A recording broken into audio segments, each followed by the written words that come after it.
السلام علیکم ورحمۃ اللہ وبرکاتہ۔ معزز سامعین و ناظرین، امید ہے آپ سب خیر و عافیت، ایمان، صحت اور سلامتی کے ساتھ ہوں گے۔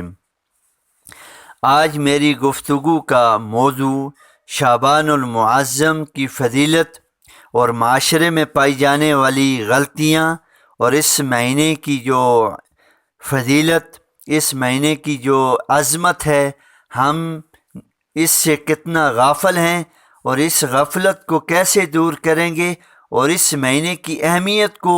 اپنی زندگی میں کیسے لائیں گے، یہ ایک دو نکتوں پر میری مختصر گفتگو ہوگی۔ معزز سامعین سے درخواست ہے توجہ کے ساتھ سنیں، انشاءاللہ العزیز دنیا اور آخرت میں خیر کا ذریعہ بنے گا۔ معزز سامعین، جیسے آپ جانتے ہیں، شعبان المعظم کے مہینے کے حوالے سے امام الانبیاء سرکار دو عالم صلی اللہ علیہ وسلم نے فرمایا کہ الشعبان شعر اللہ، شعبان کا جو مہینہ یہ اللہ کا مہینہ ہے۔ شعبان کی فضیلت تمام مہینوں پر ایسی ہے جیسے تمام انبیاء علیہ الصلاۃ والسلام پر امام الانبیاء سرکار دو عالم صلی اللہ علیہ وسلم کی فضیلت ہے، اور دوسرے مہینوں پر رمضان کی فضیلت ایسی ہے جیسے تمام کائنات پر رب کائنات خلاق عالم اللہ تبارک تعالیٰ کی فضیلت ہے۔ رمضان المبارک اور رجب، ان دو مہینوں کے درمیان ایک ایسا مہینہ ہے، حضور صلی اللہ علیہ وسلم نے فرمایا، جس کی فضیلت کا لوگوں کو علم نہیں، اور لوگ آج ہمارے معاشرے کے اندر اس مہینے کی فضیلت، اہمیت اور اس کے مقام سے غافل ہیں۔ اس مہینے کو عام مہینوں کی طرح گزار دیتے ہیں، حالانکہ یہ استقبال رمضان اور رمضان کی تیاری کا مہینہ ہے۔ اس مہینے ہم جتنے اعمال کریں گے، جتنی عبادت، ریاضت، اللہ کا تعلق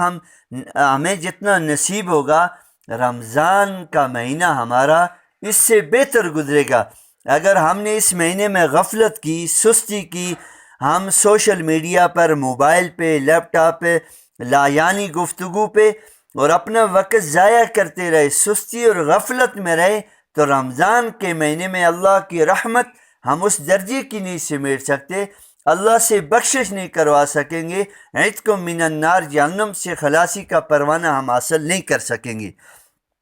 تو اس لیے معزز سامعین، یہ جو ہماری غفلت اور سستی ہے اس مہینے کے اندر، کیونکہ حضور صلی اللہ علیہ وسلم اس مہینے کثرت سے روزے رکھتے تاکہ رمضان کی تیاری، استقبال رمضان کے لیے اپنے آپ کو پیش کیا جائے۔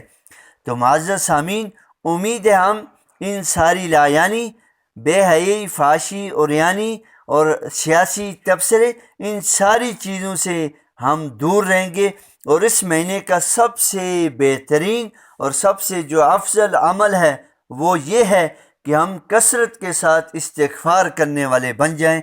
تاکہ ہمارے دل نرم ہوں، پھر ہم اللہ کی رحمتیں، اللہ کی بخششیں اور جہنم سے خلاصی کا جو پروانہ وہ حاصل کر سکیں۔ رمضان ہمارے لیے اسی وقت سعادت کا ذریعہ بنے گا جب اس مہینے کی ہم قدردانی کرنے والے ہوں گے۔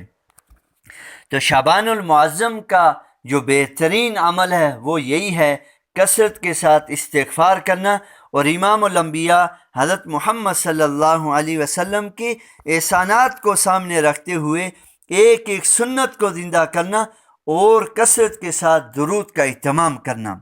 تو معزز سامعین، امی عائشہ سے پوچھا گیا کہ اس مہینے میں اللہ کے نبی کا کیا عمل تھا؟ فرمایا کہ رمضان کے بعد سب سے زیادہ روزے اللہ کے نبی شعبان المعظم میں رکھتے تھے۔ تو امید ہے کہ میں اور آپ بھی اس مہینے کو قیمتی بنائیں گے، تاکہ آنے والا جو مہینہ، مبارک مہینہ، رحمتوں کا مہینہ، بخششوں کا مہینہ، اس کے اندر اللہ کے سارے انعامات کو ہم 100% لینے والے بن جائیں گے۔ اور سب سے اہم بات، حضور صلی اللہ علیہ وسلم نے صحابہ سے فرمایا کہ اس مہینے کی جو